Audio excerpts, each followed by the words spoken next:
Good morning, everybody, and welcome to today's webinar. The focus of today's session will be looking at Microsoft Teams and optimizing your remote working capabilities. As we know, that's a very kind of important topic for everybody at the moment.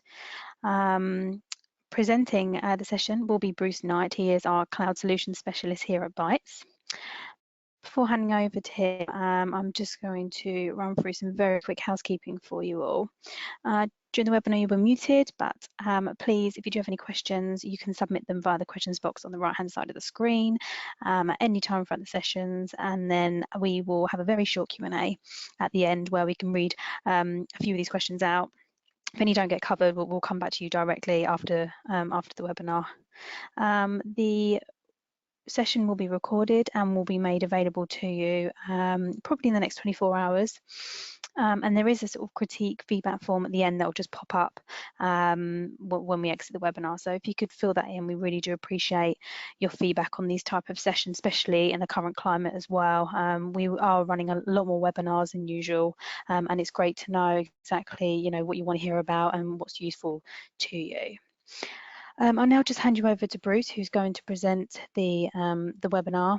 If there are any sort of like audio issues or slides don't seem to be moving or anything like that, please do just pop something in the questions box and we'll try and get that resolved as quickly as possible.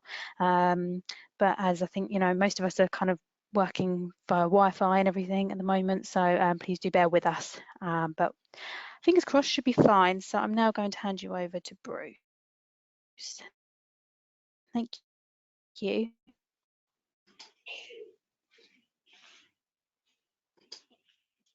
Thank you, Kathy. Let me just set up my screen here.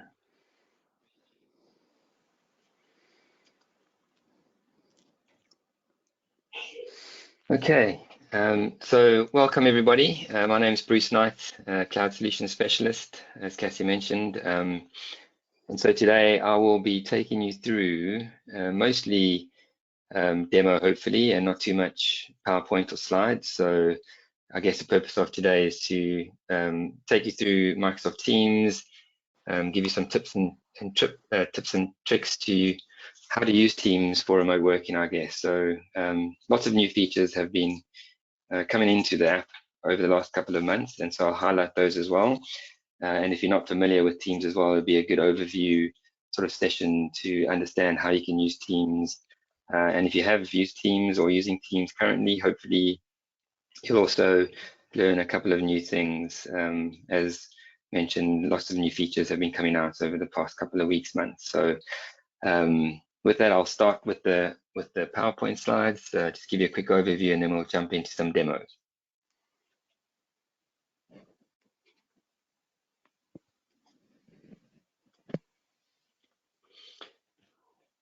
So I guess as your organization shifts to remote work, different workers have different needs. So Teams was built to help every type of worker, from the executive to those working on the front line. Communication and collaboration in the hub for teamwork, whether they're working from home or in the office. Information workers can do all their meetings, collaborate on files, and access dashboards and workflows from within Teams. First line workers have a digital tool on their phone with the ability to communicate with Teams and do shift scheduling. Healthcare workers can use Teams for telehealth scenarios such as virtual visits with patients. And of course, teachers can use Teams for remote learning with their students with video classes and integration to back-end learning management systems if need be. Microsoft Teams is a hub for teamwork. It brings together everything in a team that needs to be in one place. So powerful online meetings with video and screen sharing, chat and collaboration with the power of Office 365 applications, and fully customizable with the ability to create and integrate apps and workflows that your business relies on. So we'll just dive a little bit deeper into each one of those scenarios. We'll start off with meetings and callings. With online meetings, you're able to participate in those meetings like you're in the room, wherever you are. So when you're at home, keep those sort of team meetings scheduled, make sure they're a Teams meeting. And when you finally get back to the office as well, why not keep them as a Teams meeting? So, be more flexible in how you schedule those meetings. but the ability to invite anyone with an email address, so they can join your Teams meetings whether they have Teams or not. Anyone can join using the web browser with a plugin-free experience on a Chrome or Edge browser. And if you want to as well, you can add a dial into a meeting option. So through audio conferencing, if, for example, you don't have access to an internet connection, you can then still at least join that meeting using a phone number, for example.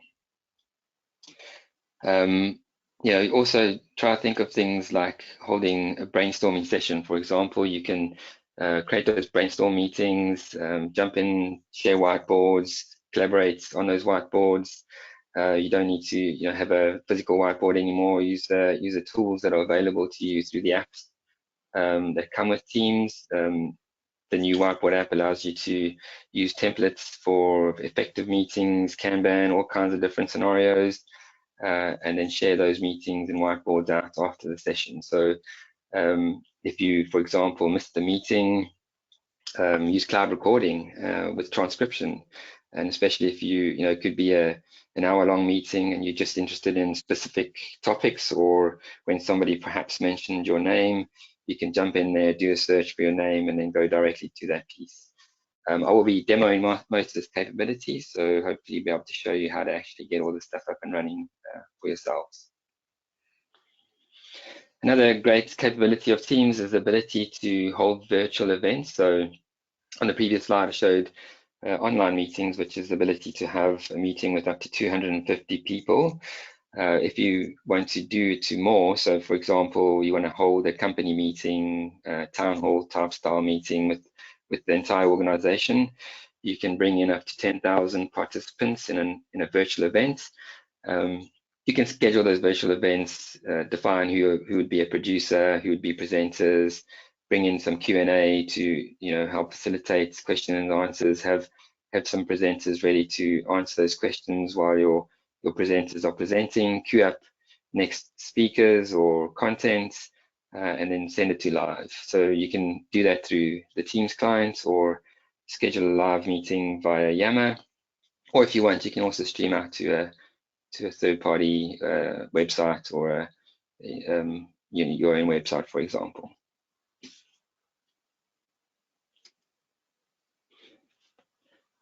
Collaborate with people inside and outside your organization using the chat functionality. That could be, for example, just one-on-one chats.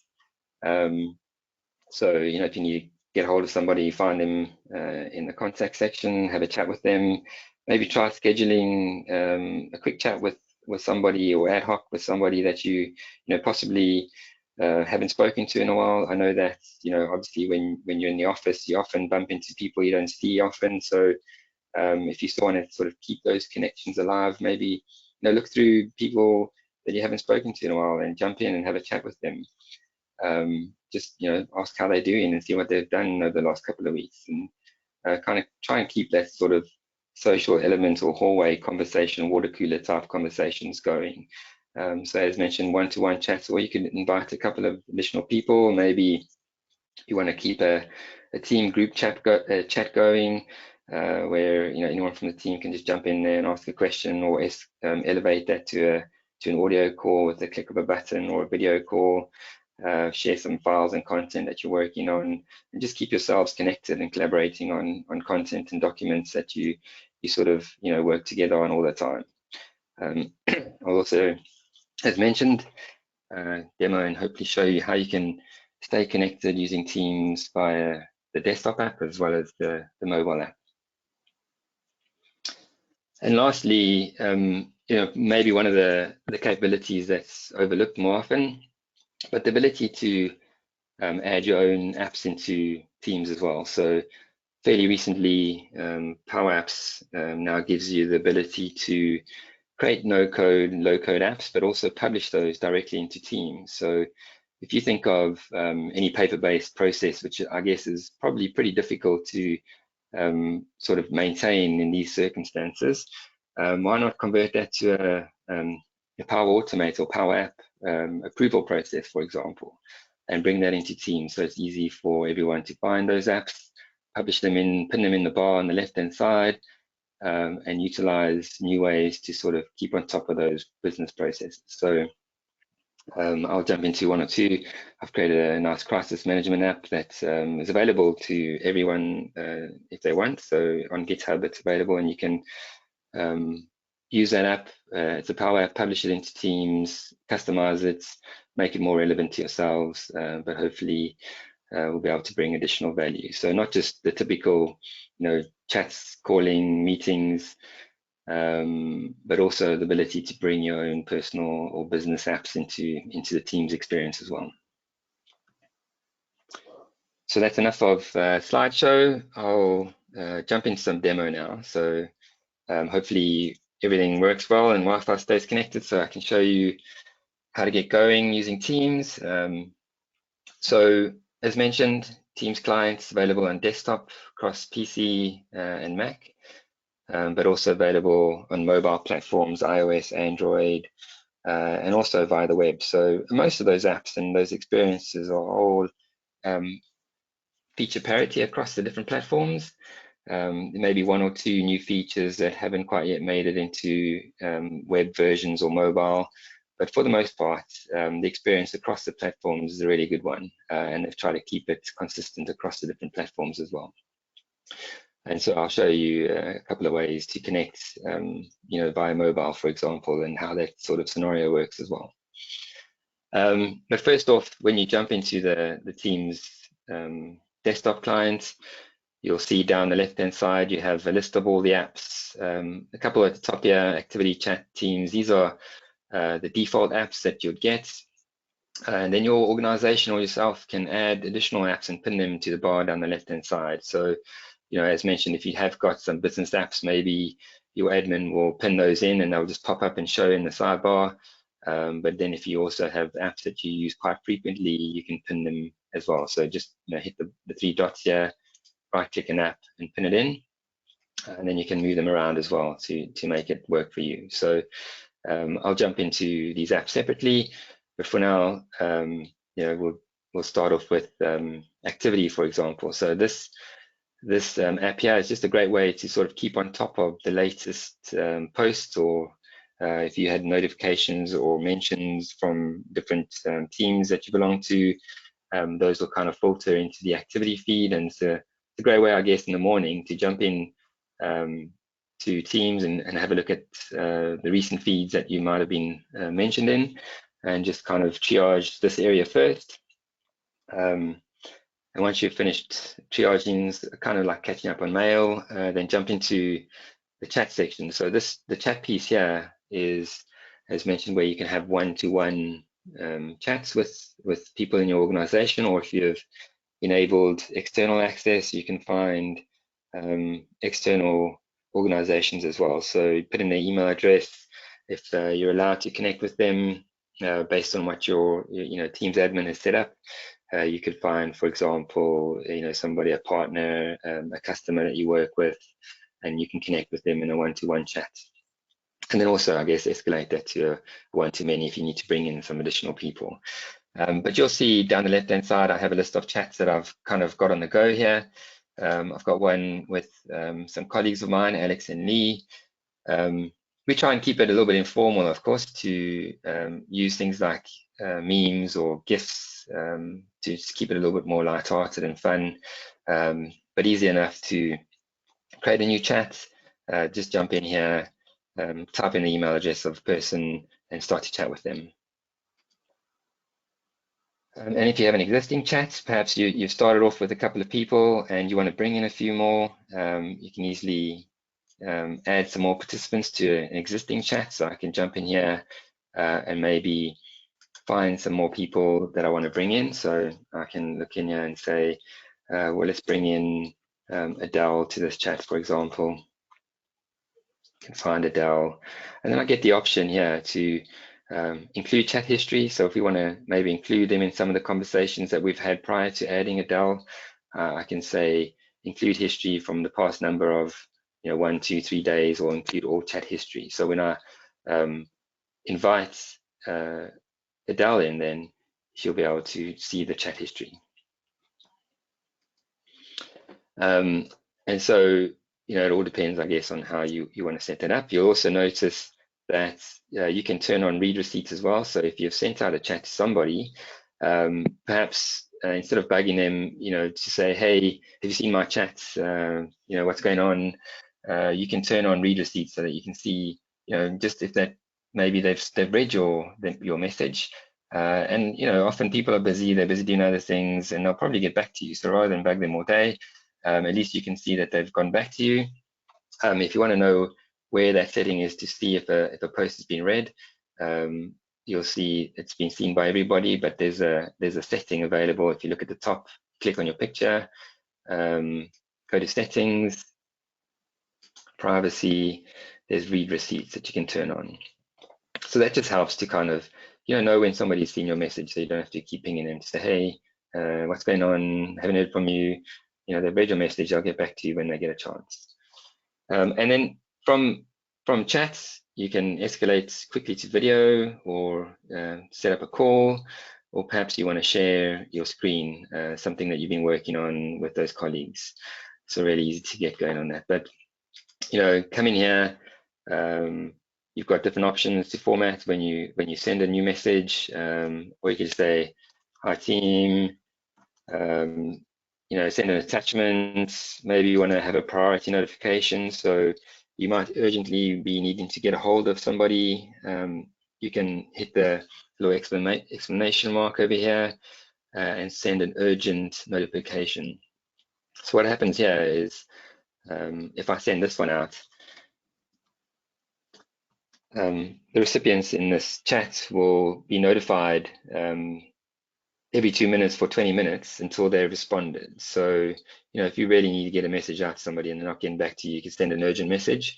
And then as soon as they pick it up and respond, it'll stop pinging them on their mobile device and their desktop app, for example. So great way if you really need to get hold of somebody. The typical things are available as well: emojis, GIFs. These can kind of be toned down or turned off by your admin if need be, but I still think it's a great way to use these to sort of keep things a little bit informal at times and more fun. There's stickers, so if you want to use one of these stickers, change the title,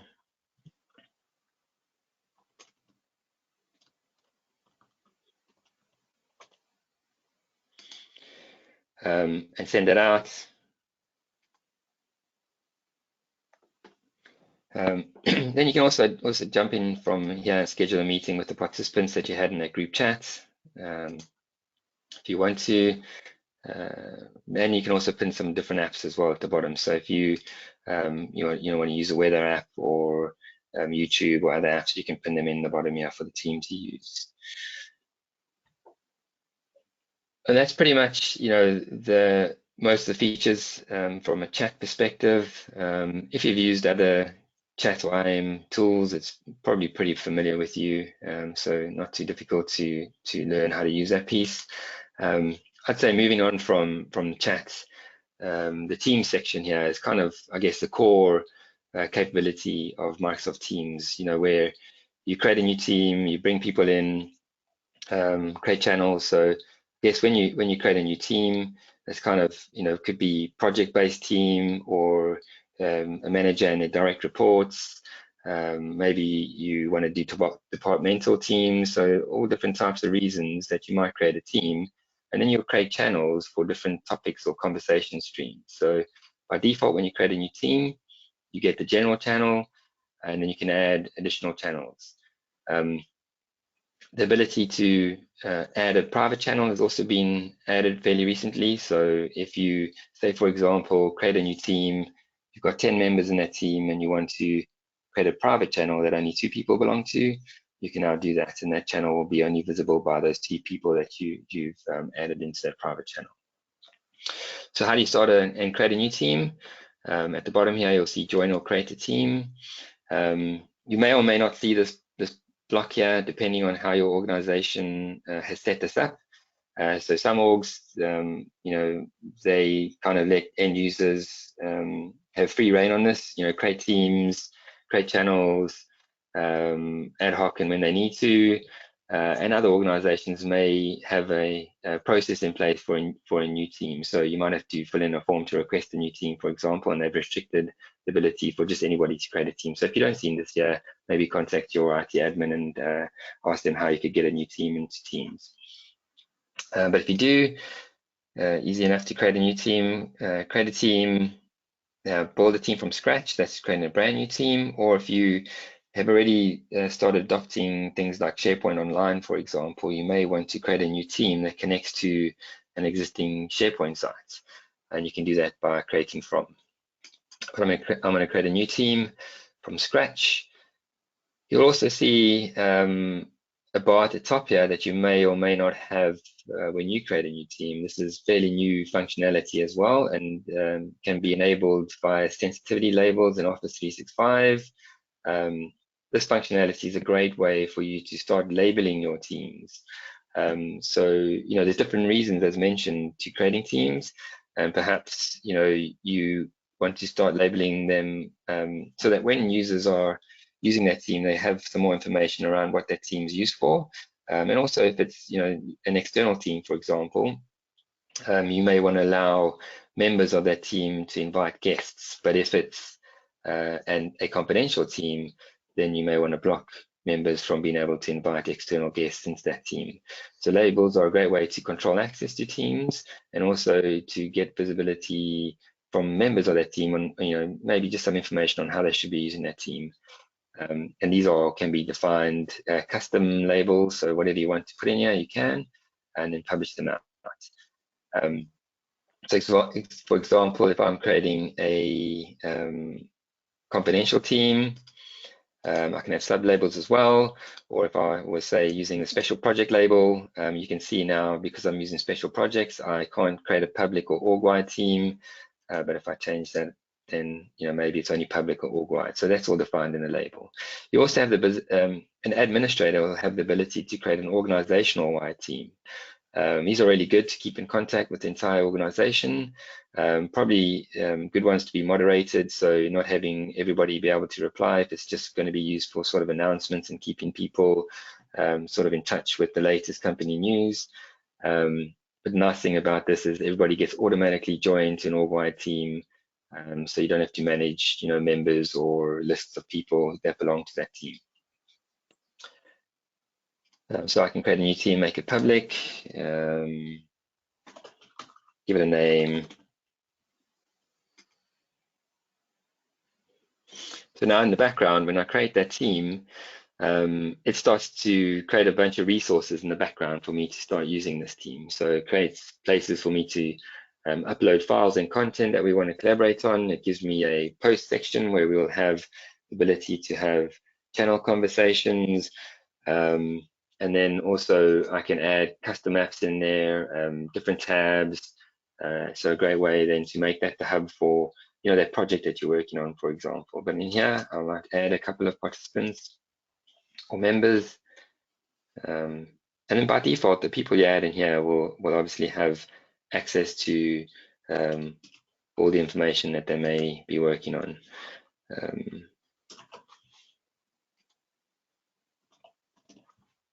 You can add groups as well if you don't want to add one by one.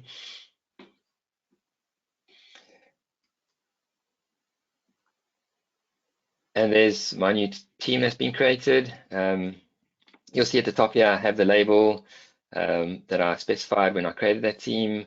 I have post section where I can start a new conversation, get going. There's a files tab where we can start to upload files and content.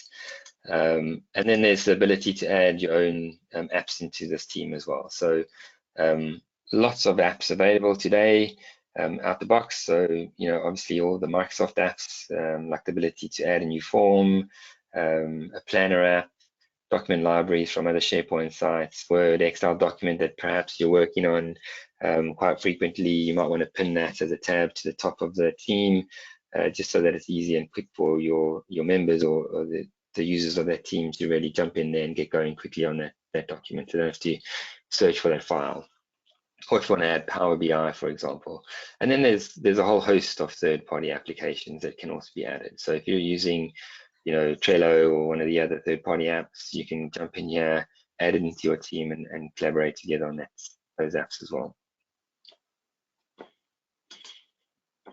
I'm going to jump into an existing team. And as mentioned as well, you'll see you have the ability to pin some of those channels perhaps that you work on quite frequently. So, you know, for example, on this new Teams demo that I've created, if I go in here and say add a channel, and so let's make this a private channel so I can show you how that works. So you have, you know, when you create a new channel, maybe, you know, you want to create a new channel that's budget information, and that might be only specific to a couple of individuals in that team. I can then hit next, and maybe only that one is for myself and Alex to have access to. The rest of the members of the team won't even see that channel. So when I set up and create this and define who gets access, only those users will be able to see that new channel that's got a little padlock next to it. And the nice thing is here, we can have separate sort of conversation stream. We can upload our own files that only the two of us will have access to, and we can keep that separate from the rest of the things going on in the Teams demo team. And then from here, you know, as mentioned, you can go in and pin this. That'll then take it all the way to the top, and you'll be able to see, you know, those frequently used channels, I guess, that you work in most often. It's great to have those pinned to the top. So I'll jump in to an existing team that already has some content in. If we have a look here, you know, as mentioned at the top, you have the ability to, obviously, first off, I guess the core piece is posts. So new conversations that have come in, the ability to add polls, praise people, do announcements, all kinds of things. Maybe you've got somebody who speaks another language. You can also then bring in things like translate. So for example, here's the message in Greek. I can go in here and translate that message so that I can read it in English, for example. At the top, you know, files, all the content that you work on and upload in here will be available to everybody in the team, except of course if it's a private team. But I can jump in here, go into a PowerPoint presentation that I've been working on, for example, and edit it directly here in Teams. So I don't need to, you know, jump out into the rich app. I can make changes and edits on the fly. If, you know, they're just quick, short ones. I can quickly make changes in the PowerPoint app. And then, you know, if your colleagues are in the same document at the same time, obviously real-time co-author supported through the Teams app. But sometimes you might want to open it up into the actual PowerPoint app, and you can just hit the Open in Desktop app button near the top of the screen here. If you do have a conversation stream going on at the same time, you can add in something specific perhaps to that new document you're working on. So, you know, I could say, my team, let's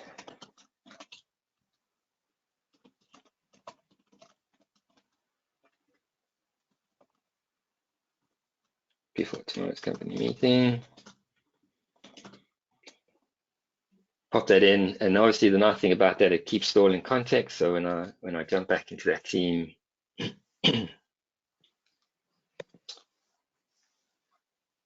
you'll see here how it's sort of posted it in the post as well. And so this thread can kind of be in context to that presentation that we've all been working on. And if I highlight over a post, you can, you know, thumbs up something, add smileys and other sort of emojis to that specific post. You can also, a brand new feature that's come out is the ability to take a post. So say you've been working on something, one of your colleagues posts some really interesting information on a new product launch or whatever the case may be, and you want to share that perhaps with you know, somebody else in the organization or externally. You can hit the three buttons here, the three dots, and go to Share to Outlook. So this is a fairly new feature that's come in. That was announced last year sometime, but making it easier, I guess, for you to integrate messages that you've posted into Teams into email, for example. So this little Outlook pop-up jumps into the screen for me, and I can then, you know, add in participants who I want to send this out to. Maybe type in a subject, add some more content, and then send it out. You also have the ability, I guess, from email.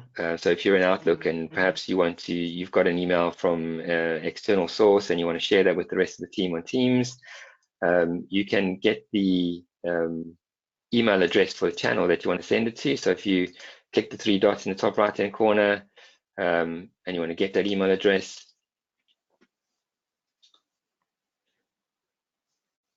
you can then copy and paste that into Outlook and send whatever email you want to back into the channel. And if it had files, for example, attachments, those will be automatically uploaded into the files tab for you as well. Other nice things that you could add and pin to the top of your team would be things like maybe you have a plan that you want to put in place. So I use Planner to create new tasks to assign to different team members, add content in there, add checklists. Great way to keep on top of specific tasks that you need to get done from within the team. And those different tasks can then be grouped by different topics. So maybe I want to have a look at a quick view on which tasks are due or overdue. So I can quickly sort by due date, and maybe I know I'm going to take care of this one today or tomorrow. I could just sort of drag it across into the relevant buckets. Maybe tomorrow is a good time for me to do this and move it across then, or reschedule that task for me to get done tomorrow. You can also do things like add labels. So yeah, you can see I've added specific labels to this team. So then I can start to sort by labels, for example. Or priority. So, Microsoft Planner is really great as well when you integrate it into a team to keep on top of tasks and assign to users, add content, add documents, add files and checklists.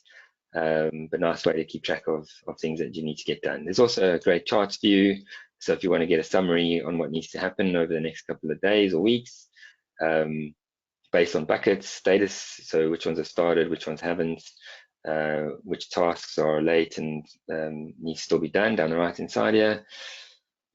So use Planner to integrate it. As mentioned, you could also perhaps have the Planner app pinned down the left-hand side here if you use it quite frequently. And then to take one of these, so say you're working on a document or this planner that I'm using, and I want to make it a little bit more screen real estate, I can hit this expand tab so that it kind of is easier for me to work on this app in a full screen sort of view without all the teams and channels showing up down the right hand side. As mentioned, pin documents that you work on frequently. So things that will be really useful for the members of that team. Pin them at the top here so they're easy to find and use. So pin Excel, pin Word, pin PowerPoint docs. And then if you have some dashboards that you want to share through Power BI, also bring those into the team, make them available, and they're also interactive in Teams as well. So great way to share those dashboards that you might be working on in Power BI.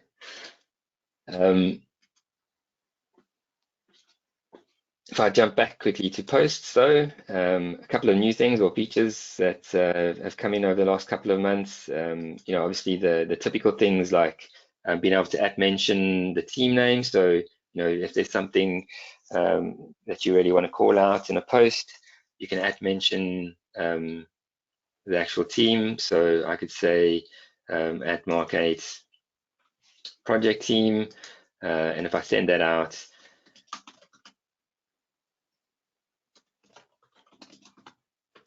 it will then notify everybody in the team as well. So, they'll get a notification, it'll show up in the activities section over here. They'll be notified if they're using the mobile app. So a good way to call out the post.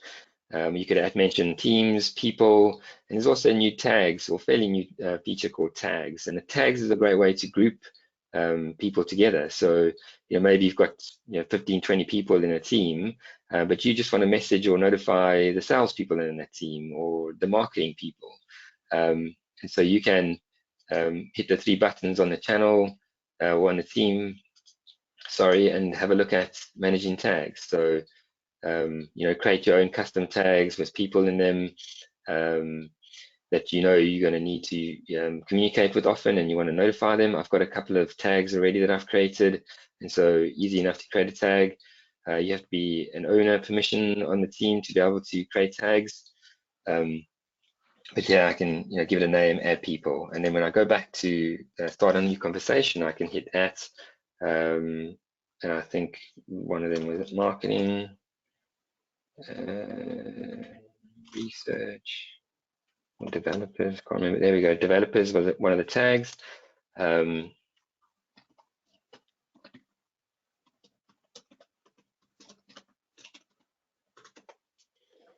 And that will then just notify the people in that tag rather than send notifications to everybody else who may not be too relevant to them, but they would want to perhaps get an update when they do respond.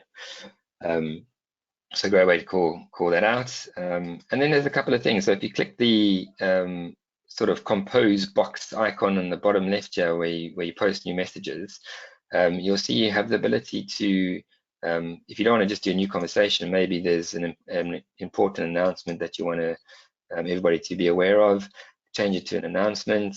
You then have some options here that maybe this is just something that you don't want everybody to reply on, so you could say you and moderators can only reply to that post, and then you want to post an announcement to multiple channels and multiple teams. So I could then say select channel, so I want that to go into the Mark8 general team, maybe the retail general team, and the sales and marketing general team as well. And you can also add some pictures into that to maybe make it stand out a bit better.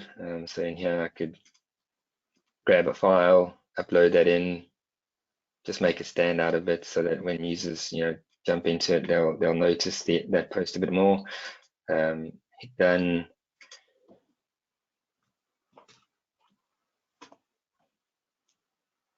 Just make here one mark.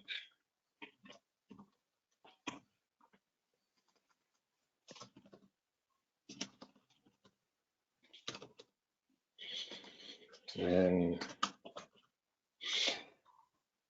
then once I'm ready, I can send this post out, and that'll then post that same announcement not only in the channel that I started it in, but also across the different teams that I selected. So that will then hopefully be put into, I think I added into channel, there we go, in general as well, and there you see it's been posted in there. So a great way if you need to send out some announcements to more than one team and channel. Of course, moving along here, you can add those attachments from files that are in SharePoint sites or in, perhaps from your desktop, and you want to upload those in. You can upload a file and bring that into your team as well from the attachments. Add emojis, same as one-to-one chats, GIFs, memes, stickers. I won't go through those all again. Or maybe you've been chatting to a couple of people in a channel, and let's set up a meeting, and you can quickly turn on a meeting invite, give it a subject, and say meet now, and that'll give everybody the ability to quickly jump into an ad hoc meeting directly from that channel. And then everything, if you save or record the meeting, that'll be saved back into the channel as well with transcription enabled.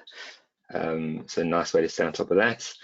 And I guess, so from a team's perspective, great way to keep in contact with other colleagues or teammates.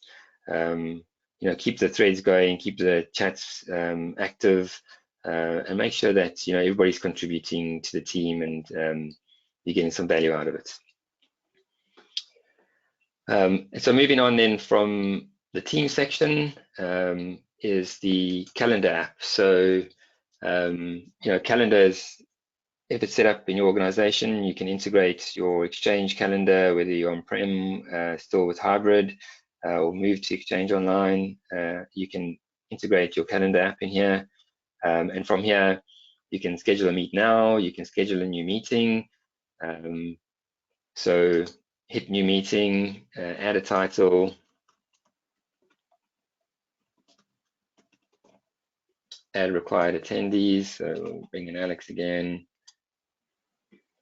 Time and date. So, same way you schedule this in Outlook. Of course, in Outlook, you can still use the Teams add-in if you want. So you can say new Teams meeting from here, and schedule it that way and send it out to participants, whichever way you prefer, of course.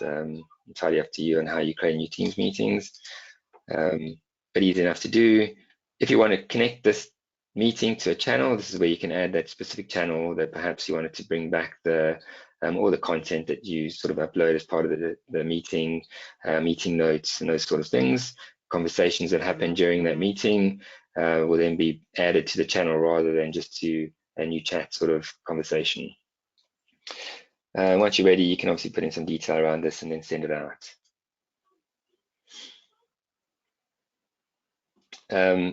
The other new, different way perhaps that you want to create meetings is to create a live event. So as mentioned, this meeting functionality gives you the ability to connect to up to 250 people. But say, for instance, you want to set up a company meeting or a town hall meeting, and there's going to be hundreds and thousands of people potentially joining that meeting. Set that up as a live event. So just hit the drop down bar, click on live events. Here you will give it a title. So here I can put in company meeting. Obviously set the start time and end time. So we'll schedule that. Maybe move that down to 12 to 2:30. Provide some details about the event. Here on the right hand side, you'll see you get the ability to invite presenters and attend, or presenters, or I guess other producers as well. So in a Teams live event, you have producers, and producers will be sort of the people that are the organizers of the event, the orchestrators. So they choose, which content to set to live, who's going to speak next, queue them up, get them ready, make sure they're good to go. You can see their stream before you send it live. So a great way to orchestrate live events, and that producer functionality for the user would be required to do that. Another thing to note here, I guess, is that if you're going to be setting up Teams live events, the producers and presenters will need to use the desktop app to do this. It's currently not supported yet on web or mobile. So just ensure that if you're going to set up live events, that your presenters and producers are all using the Microsoft Teams desktop application.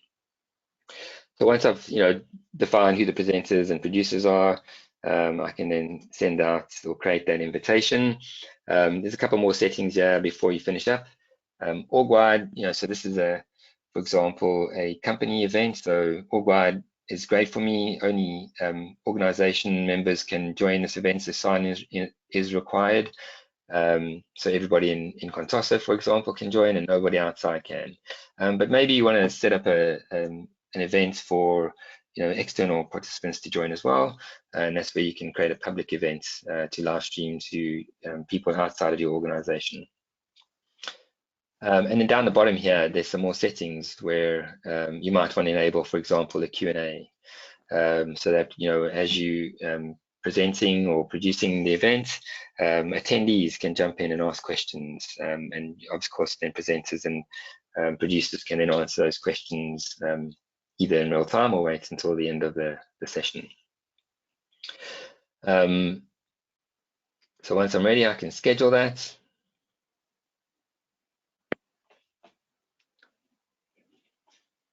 That'll then give me an attendee link that I can grab, put into an invitation, send it out to the or company URL or distribution list, set up an invite so that everybody's aware of when that meeting will start, and then when that meeting starts to go live, users can jump in there. If they join late, they can kind of dial back, or so say you've got a couple of attendees that joined in a couple of minutes late or half an hour late, they can rewind back to the start of the meeting and carry on from there, or they can just keep up with the live event and maybe catch the recording at a later date to get the first half of the meeting, for example. But from here, I'll hit join the meeting.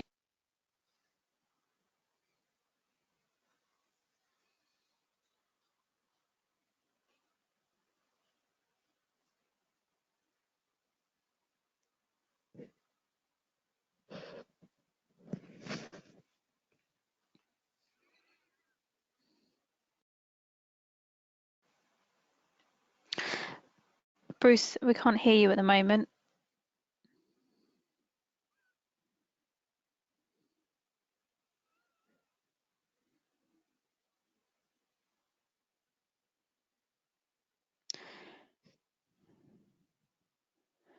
Bruce, I think you just need to unmute at the bottom.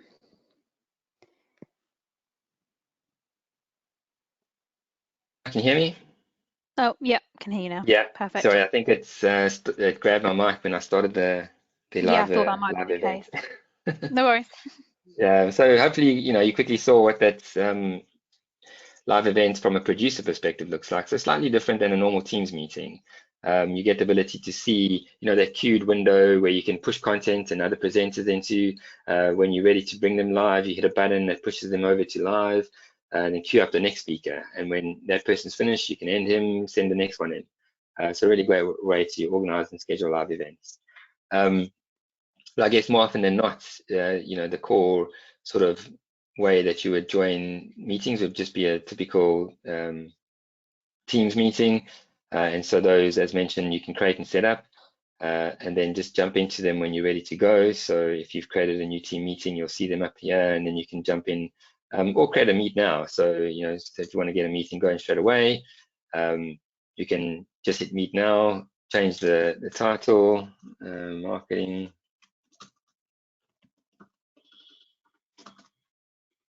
And then I can flick on video. There's also some new features coming with, previously there was background blur, which is a great way to kind of block out the background. Also, if you have attendees or participants to the meeting that are hard of hearing, for example, it's easier for them to lip read when you have background blur. So great as an accessibility option. Or use a custom background. So there's lots of backgrounds available. You can choose a background that you want to use when you join that meeting. So I can now hit join. And so I don't know if we've lost audio again or if it's still working, Cassie. No, I can hear you. Okay, great. And so, now you'll see I've got the custom background in there. I can add participants. So I can come in here and say, well, let's bring in Alex to this meeting. I'll join Alex from the mobile device just so you get a view on what that looks like from mobile. So let me mirror my iPhone quickly. So that's jumping in there. Give me a second.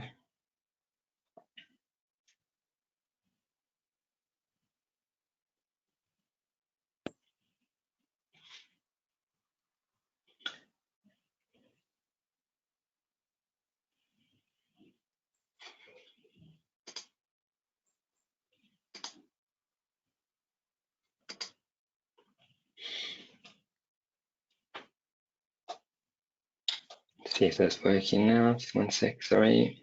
Some technical issues with my mobile. There you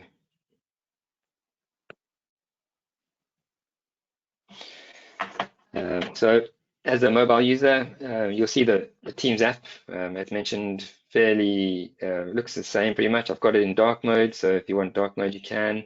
But chats, Teams, calendar, I can create new meetings from here. I can create new teams from here. So same functionality you get on the desktop app. And then I can also, when I get invited, I can, so let's bring in Alex again. Sorry, I had to kill that. So we'll add in Alex. And you'll see I can accept that. So Megan's invited me into the meeting. I can share video as well. So turn on video. Let's turn off that so we don't have too much noise. Can flick that around and participate in the meeting. And then obviously from the meeting experience, you can then go out and maybe you want to share a presentation, you want to share your desktop. And so all of that will kind of come through regardless, I guess, of whether you're on your mobile device or you are just, sort of connecting from the web or via the desktop. So I can just bring in a presentation, for example. and show you what that looks like from a mobile device perspective.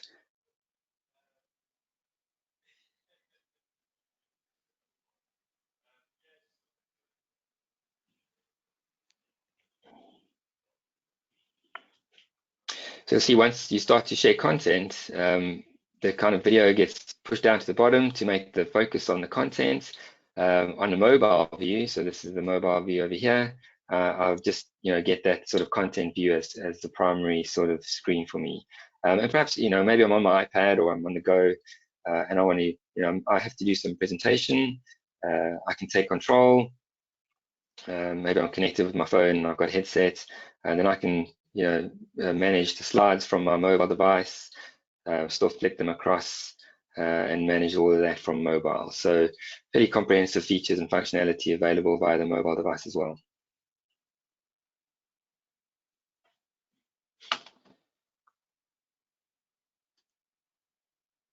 In the meeting as well, some other things that have been sort of come in fairly recently is the ability to have live captions turned on. So, you could, if you're a participant of a meeting, turn on live captions. That would just be for your view only. So if you turn it on, it's not going to all of a sudden pop up on everybody else who's joined the meeting.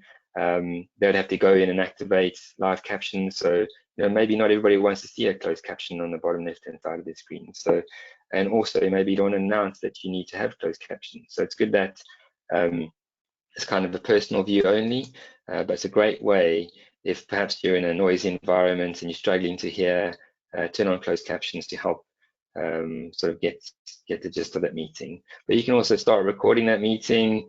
As mentioned, when you record meetings, it automatically then gets uploaded into Stream and transcribed for you so that you can search back on the content of that meeting when the meeting finishes. So as soon as you're done, you can end the meeting. So if I hit this button here, that'll end the meeting just for me. There's been a new sort of kill trigger that's come out as well recently, that if you wanted to end a meeting for everyone in that meeting, you could then hit the 3 dots and say end meeting, and that will end the meeting for everybody. So that one's just for you. End meeting will be ending it for everyone. And then you'll see, because I had a recording, that'll start to upload automatically in the background for me. I don't have to think about anything. It'll be available for all the participants of that meeting as well, without me having to worry, how do I share that with the participants? Maybe a couple of people who couldn't make it, they'll be able to just jump in and view that recording in no time. Just really quickly as well, so if you have just an example of a meeting that I've recorded previously, to show you how you can search it. Got a meeting up here. So this is a meeting I held previously, and maybe I missed the meeting, or I wasn't able to attend. I just want to quickly play it back, but I don't want to watch the whole video. I can set this little search bar at the bottom, type in my name, and then it'll take me to 43 seconds where somebody mentioned Bruce, for example, and then I can play from that part of the video. You can edit transcripts if you want to. So if you notice that some of the transcripts aren't so great, you can edit those in Stream. And so that's kind of the meetings piece. Obviously, as we move down the list here, calls, if you want to just find somebody and call them, or if you want to integrate into your phone system or use Teams as a full-on phone system, you can do that as well. Have a dial pad in here, use handsets that vendors, there's lots of different handsets you can use that register into Teams. So it can be used as a full-on phone system as well. The files tab is a good way for you to kind of jump in and find all those files that you might be looking for across your different teams. And then also maybe you want to just grab a file from your OneDrive, for example, and it'll show you all the sort of files from your OneDrive that you've uploaded.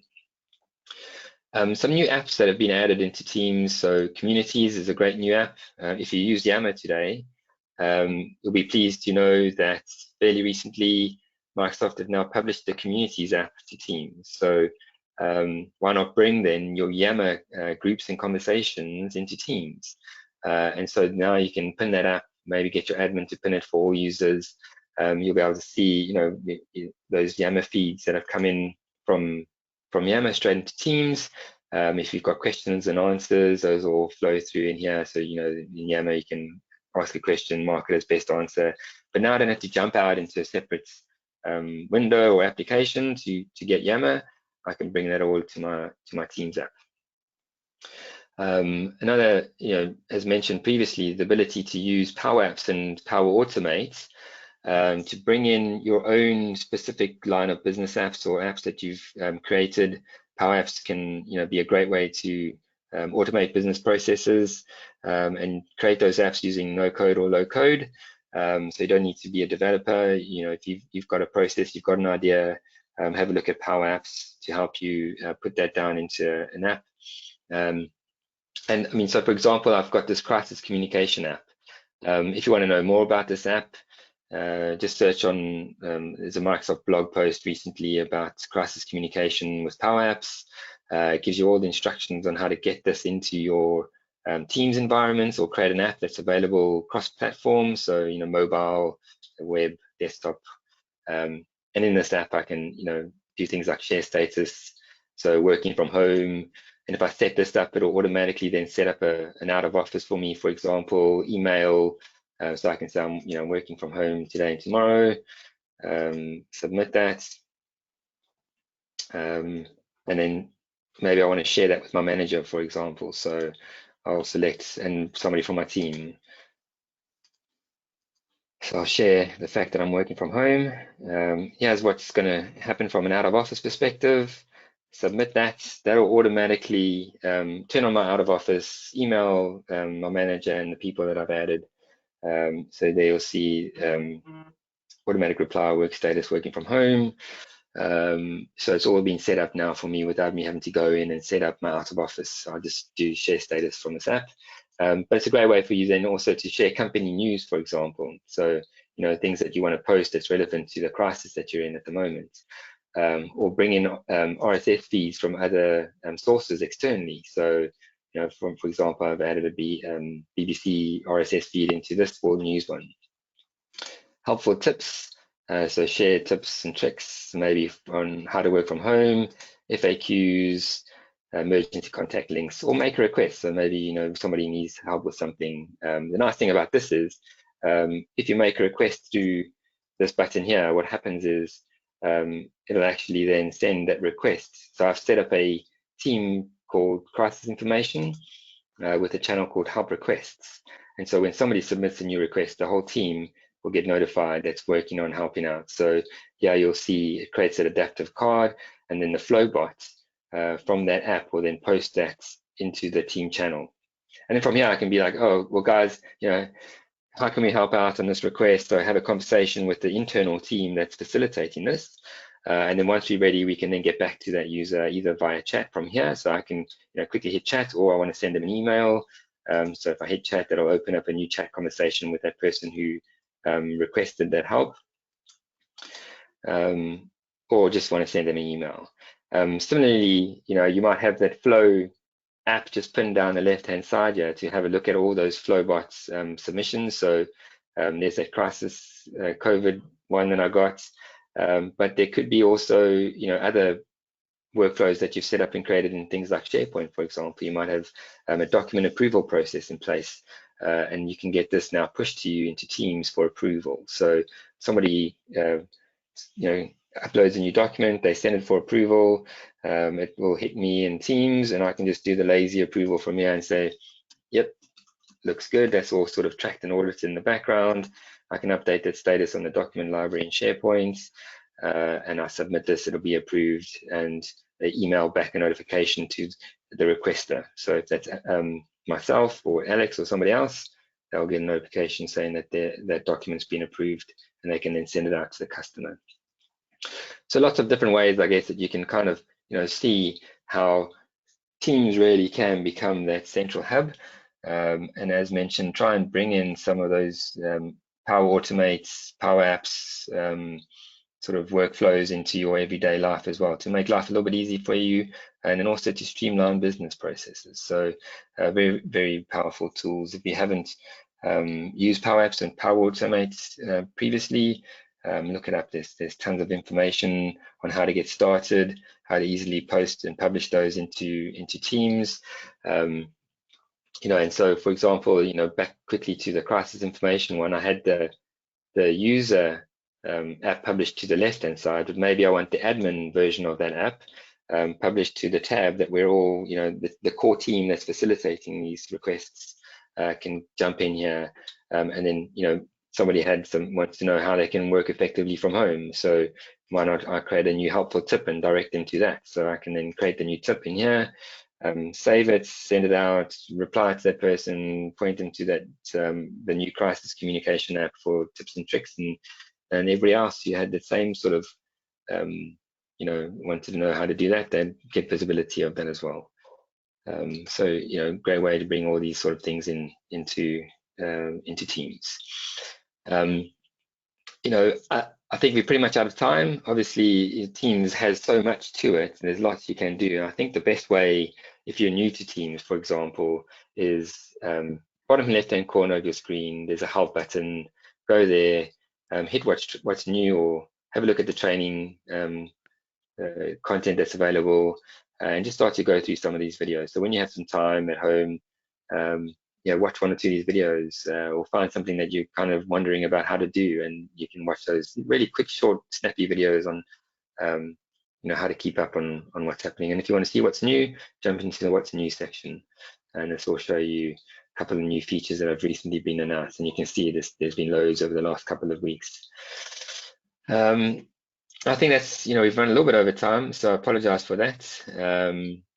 But thank you everybody for joining the session today, and hopefully, those that are new to Teams got to get a good overview of it, and those who may have been using Teams for some time have learned one or two new things as well. And thank you for your time, and I'll hand it back over to Cassie. Thanks, Bruce. Yeah, no, that was really useful, and I think that that function at the end where you show that help section will be a sort of go-to for a lot of people. So we have had a fair few amount of questions. I will just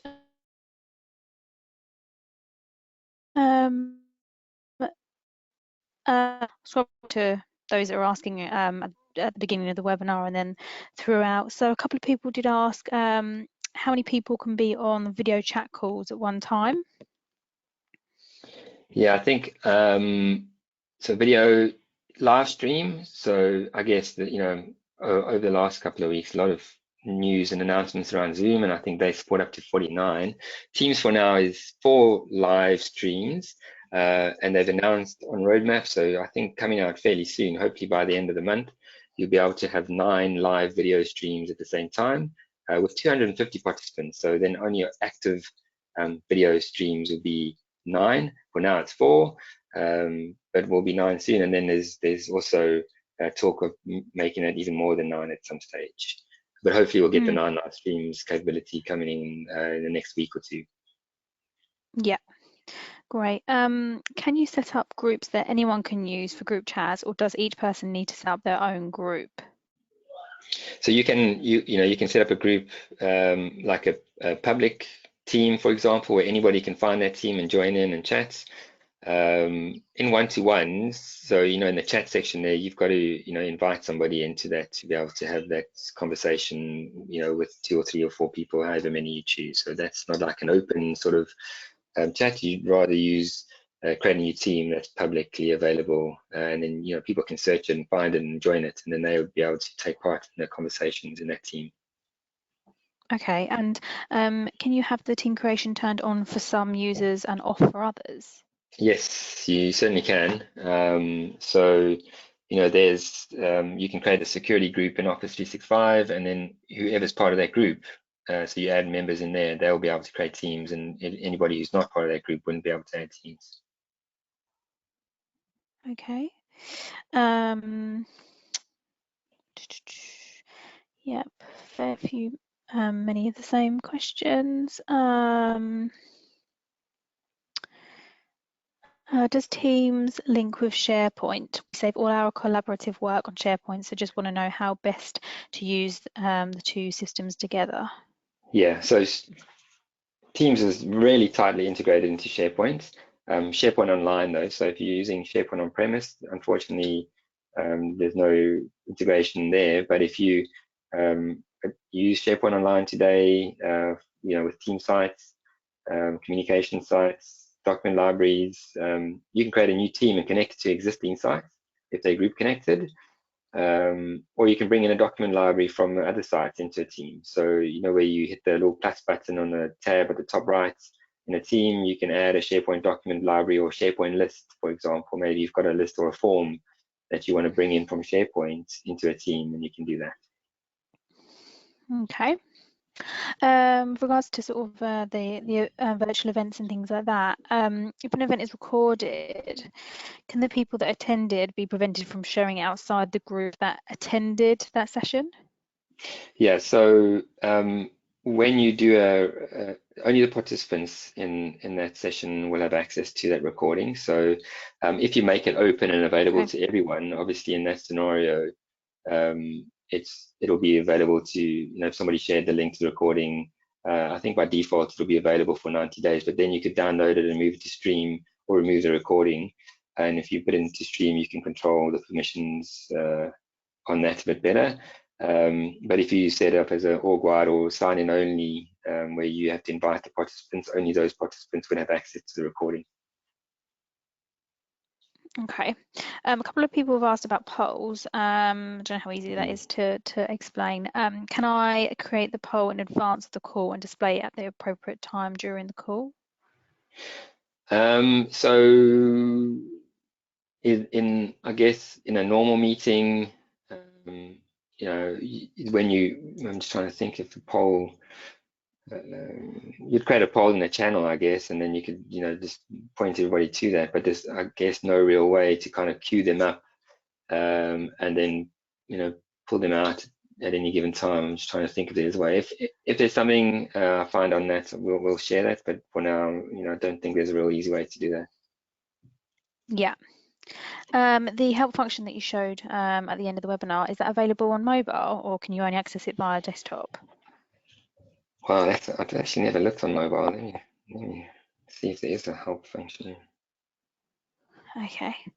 There's certainly a what's new. I'm just having a look, but I don't see the same training piece on the mobile app. I'm just looking now. No, it doesn't look like it. Yeah. Okay.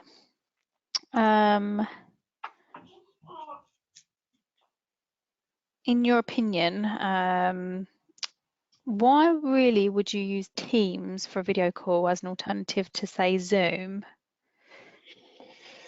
Well, I guess, for a lot of organizations who have adopted Office 365 already, they probably have access to Teams.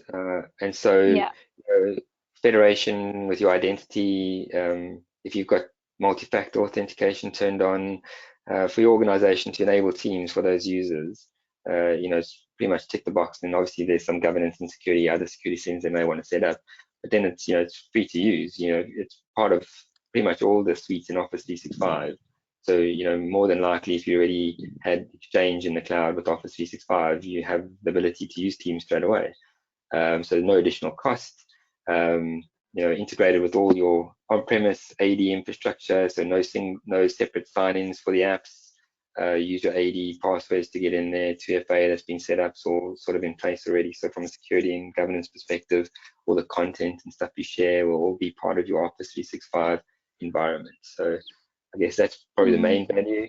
But if you've never used either, I mean, it's entirely up to you on which one you use.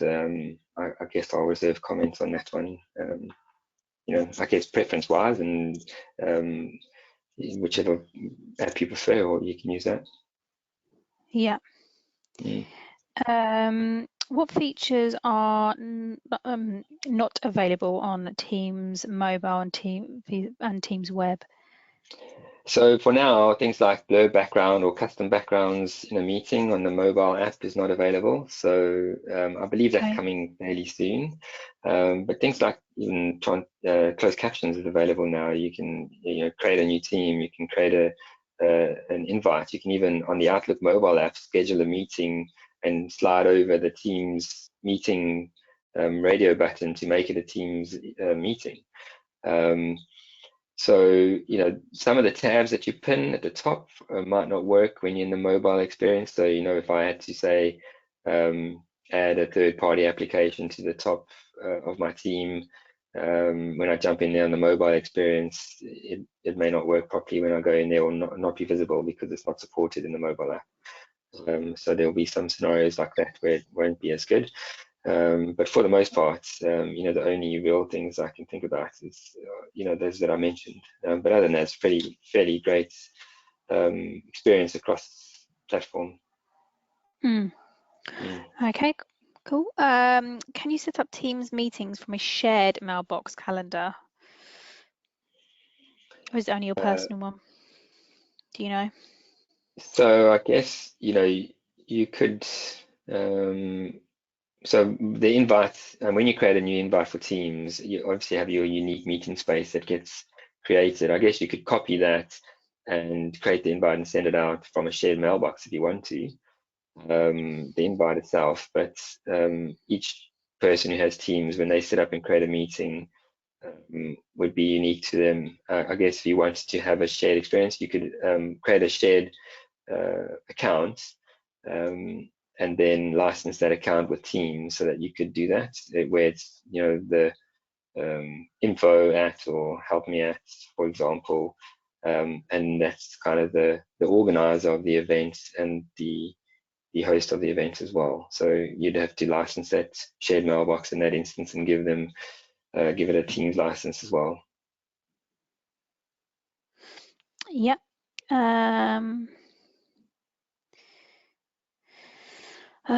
So someone's asked, users have problems when connecting to invites from other teams, organizations.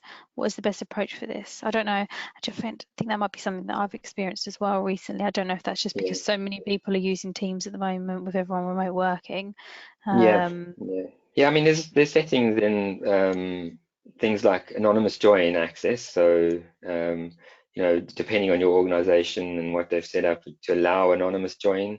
Anonymous join is when, say, for example, you set up a Teams meeting with somebody external, they don't have Teams, or perhaps they do have Teams, but they log in, or when they click the join URL link, they say join via the web, and that opens them up in a web browser instead of through the Teams client that they logged in, for example, and then that will make them join as a guest. You type in your name, Bruce Knight, or whoever it is, and you join as an anonymous participant. And so some organizations may have turned off anonymous join. Maybe they've have a list of blocked domains from an external access perspective. So even in a federated environment, so where you've allowed specific domains or blocked specific domains, and other Teams organizations, so other companies that may use Teams, if they're on an allowed domain list, they'd be able to join that, but they'd have to be a federated user, so logged into Teams client, join via the Teams client, or logged in via the web and logged into Teams via the web before they join. So there are scenarios, things to look at in terms of settings in the admin center are anonymous join is a meeting setting, and then external access is under org-wide settings, and make sure you've got that turned on, and the companies that are having trouble trying to connect, make sure they're not on a block list or excluded from an allow list. Okay, great. Okay, let me just find one more question. We do have a lot, and what we'll do is we'll come back to you directly. We'll collate all the questions, and we'll go through them, and we'll come back to you.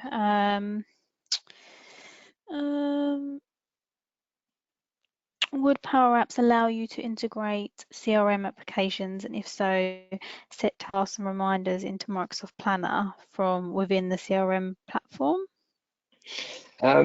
Yeah, probably more Power Automate function that to create so for example, I'm not 100% sure on all the Dynamics triggers, but like for SharePoint lists, I could, if somebody submits a form, trigger that to create a new task in Planner for me. So there might be a similar one for Dynamics CRM.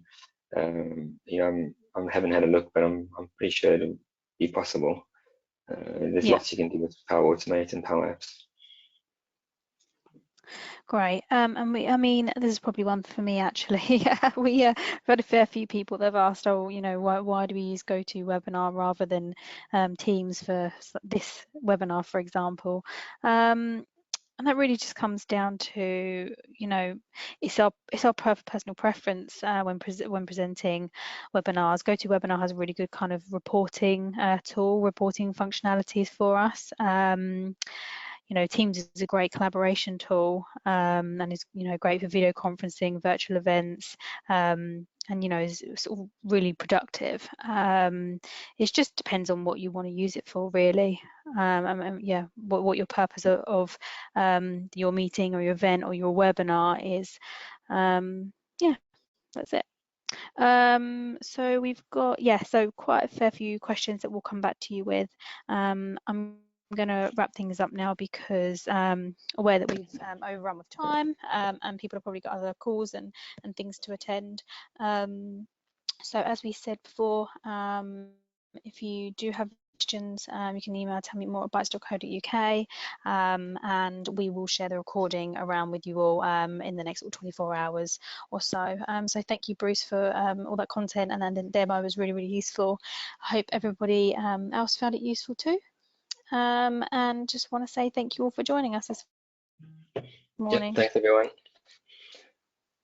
Thanks, Bruce. Thanks, everyone. Bye now. Bye.